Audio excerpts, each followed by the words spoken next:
जय श्री गणेश। श्रावण माह के महत्व का 12वां अध्याय। प्रभु बोले, हे ब्रह्मपुत्र, अब मैं स्वर्ण गौरी के शुभ व्रत को कहूँगा। यह व्रत श्रावण मास में शुक्ल पक्ष के तृतीया तिथि को होता है।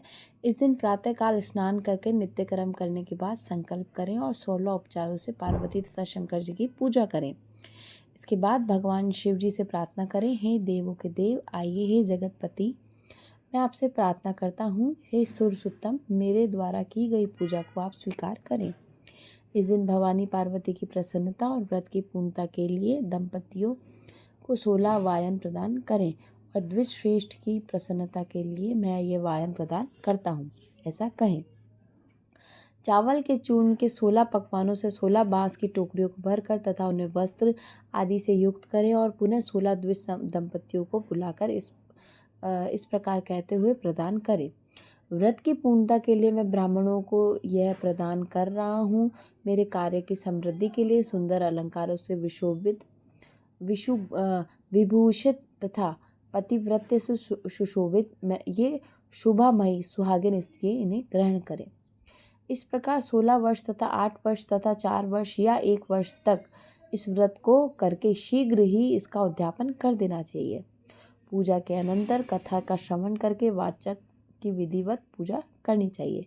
संत कुमार बोले, हे प्रभु, इस व्रत को सर्वप्रथम किसने किया और इसका क्या महत्व है और इसका उद्यापन कैसे होता है, आप सब मुझे बताइए। प्रभु बोले, हे महाभाग, आपने उत्तम बात पूछी है। अब मैं आपसे के समक्ष मनुष्य को सभी संपदाएं प्रदान करने वाली स्वर्ण गौरी नामक व्रत का वर्णन करता हूँ। पूर्व काल में सरस्वती नदी के तट पर सुविला नामक विशाल पुरी थी। उस नगरी में कुबेर के समान चंद्रप्रभ नामक एक राजा था।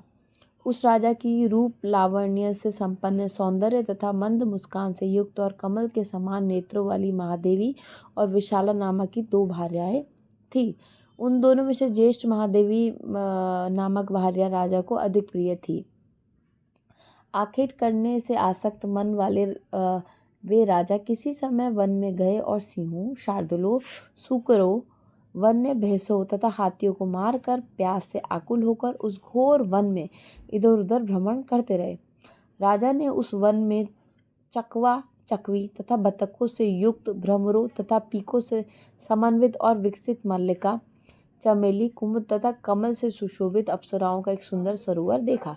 उस सरोवर के तट पर आकर उसका जल पीकर राजा ने भक्तिपूर्वक गौरी का पूजन करती हुई अप्सराओं को देखा। तब कमल के समान नेत्रों वाले राजा ने उनसे पूछा, आप लोग ये क्या कर रही हैं? इस पर उन सब ने कहा, हम लोग स्वर्ण गौरी नामक उत्तम व्रत कर रही हूँ। यह व्रत मनुष्य को सभी संपदाएं प्रदान करने वाला है। हे नप्रश्रेष्ठ, आप भी इस व्रत को कीजिए। राजा बोला, इसका विधान कैसा है और इसका क्या फल है, मुझे ये सब आप विस्तार से बताएं।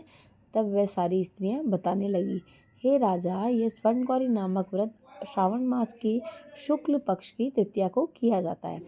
इस व्रत में भक्तिपूर्वक अत्यंत प्रसन्नता के साथ पार्वती तथा शिव की पूजा करनी चाहिए। पुरुष को 16 तारों वाला एक डोरा दाहिने हाथ में बांधना चाहिए और स्त्रियों के लिए बाएं हाथ में या गले में इस डोरे को बांधना चाहिए। यह सब सुनने के बाद संयत चित्त वाले राजा ने भी इस व्रत को संपन्न करके 16 धागों से युक्त डोरे को अपने दाहिने हाथ में बांध लिया। उन्होंने कहा, हे देव देवेशी, मैं इस डोरे को बांधता हूँ, आप मेरे ऊपर प्रसन्न हो, मेरा कल्याण करे। इस प्रकार देवी का व्रत करके वह अपने घर को आ गया। राजा के हाथ में डोरा देखकर ज्येष्ठ रानी महादेवी ने पूछा और सारी बात सुनकर वह राजा के ऊपर अत्यंत कुपित हो उठी। राजा ने कहा, ऐसा मत करो मत करो, लेकिन रानी ने उस डोरे को तोड़कर बाहर एक सूखे पेड़ के ऊपर फेंक दिया। उस डोरे के स्पर्श मात्र से वह वृक्ष पलों से युक्त हो गया। उसके बाद उसे देखकर दूसरी रानी भी आश्चर्यचकित हो उठी और उस वृक्ष पर स्थित टूटे हुए डोरे को उसने बाएं हाथ में बांध लिया। उसी समय से उसके व्रत के महत्व से वह रानी राजा के लिए अत्यंत प्रिय हो गई। वह ज्येष्ठ रानी व्रत के अपचार के कारण राजा से त्यक्त होकर दुखित हो वन में चली गई। अपने मन में वह भगवती देवी का ध्यान करते हुए मुनियों के पवित्र आश्रम में निवास करने लगी। कहीं कहीं श्रेष्ठ मुनि के द्वारा यह कहकर आश्रम में रहने से रोक दी जाती कि हे पापिन, अपनी इच्छा के अनुसार यहाँ से चले जाओ। इस प्रकार घोर वन में इधर उधर भ्रमण करती हुई वह अत्यंत खिन्न होकर एक स्थान पर बैठ गई। तब उसके ऊपर कृपा करके देवी उसके समक्ष प्रकट हो गई। उन्हें देखकर वह रानी भूमि पर दंडवत प्रणाम करके उनकी स्तुति करने लगी। हे देवी, आपकी जय हो, आपको नमस्कार हो। हे भक्तों के वर देने वाली, आपकी जय हो। शंकर के वाम भाग में विराजने वाली, आपकी जय हो। हे मंगल मंगल गली, आपकी जय हो। तब देवी की भक्ति के द्वारा वरदान प्राप्त करके और उन गौरी की अर्चना करके उसने जो व्रत किया उसके प्रभाव से रानी के पति उसे घर ले आए। उसके बाद देवी की कृपा से उसकी सभी मनोकामनाएं पूर्ण हो गई। राजा सभी समृद्धि से संपन्न होकर उन दोनों के साथ पूर्ण रूप से राज्य करने लगा। अंत में राजा ने उन दोनों रानियों सहित शिव पद को प्राप्त किया। जो स्वर्ण गौरी के इस उत्तम व्रत को करता है वह मीरा और गौरी को अत्यंत प्रिय होता है और विपुल लक्ष्मी को प्राप्त करता है तथा भूलोक से शत्रु समूह को पराजित कर शिवजी के विशुद्ध लोक को जाता है। हे संत कुमार, अब आप दत्तचित्त होकर इस व्रत के उद्यापन की विधि सुनिए।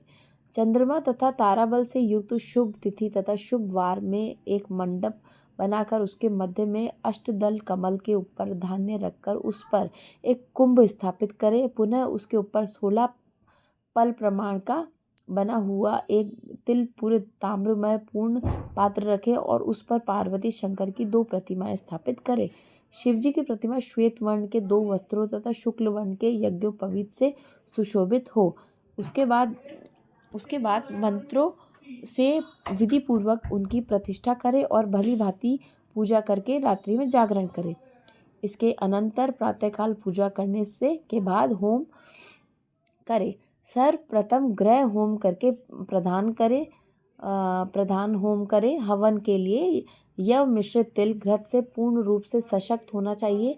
1000 अथवा 100 आहुति डालनी चाहिए। उसके बाद वस्त्र अलंकार तथा गौ के द्वारा आचार्य की पूजा करनी चाहिए और वायन प्रदान करना चाहिए। इसके बाद ब्राह्मणों को भोजन कराना चाहिए। साथ ही 16 दंपतियों को भी भोजन कराना चाहिए। अपने द्रव्य सामर्थ्य के अनुसार उन्हें भूयसी दक्षिणा देनी चाहिए। अंत में हर्षोल्लास से युक्त होकर बंधुजनों के साथ स्वयं भोजन करना चाहिए। इस प्रकार श्री स्कंद पुराण के अंतर्गत ईश्वर संत कुमार संवाद में श्रावण मास का 12वां अध्याय संपूर्ण हुआ। ओम नमः शिवाय।